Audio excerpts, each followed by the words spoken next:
décadas, pesquisadores em neurociência e psicologia do esporte investigaram com métodos experimentais um fenômeno muito parecido com o que Neville descrevia de forma intuitiva, o chamado ensaio mental com visualização.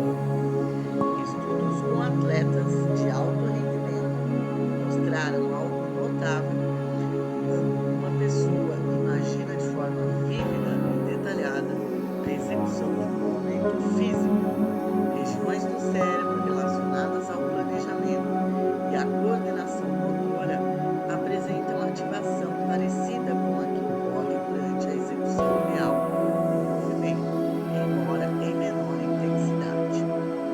Isso ajuda a explicar por que muitos treinadores de esportes de alto desempenho incluem sessões de visualização mental como parte do treino, ao lado do treino físico, não como substituto do treino físico, mas como complemento capaz de reforçar padrões neurais relacionados àquela habilidade específica.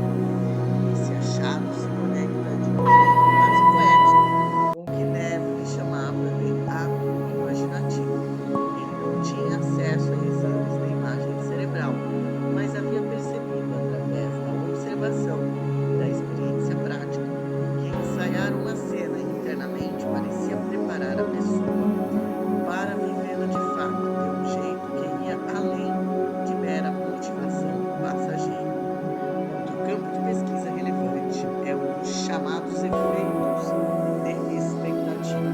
Diversos experimentos na psicologia mostraram que a expectativa que uma pessoa carrega sobre um evento futuro influencia de forma mensurável sua fisiologia, seu comportamento e até o resultado final da situação.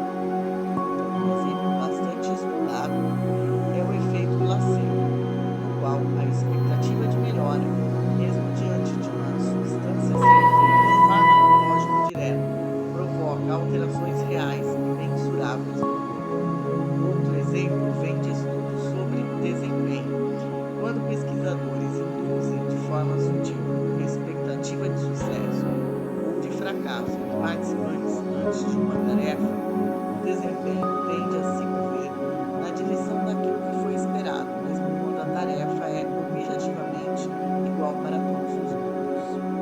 Há ainda um terceiro campo que conversa diretamente com a proposta de Neville, os estudos sobre autoeficácia, um termo criado pelo psicólogo Albert Bandura para descrever o grau de confiança que uma pessoa tem na própria capacidade de realizar uma tarefa específica. As pesquisas de Bandura e de outros que seguiram sua linha mostraram de forma consistente que pessoas com maior senso de autoeficácia em determinada área tendem a esforçar mais tempo diante dos obstáculos, tendem a se recuperar mais rápido de fracassos pontuais e tendem a alcançar, no final, resultados superiores quando comparados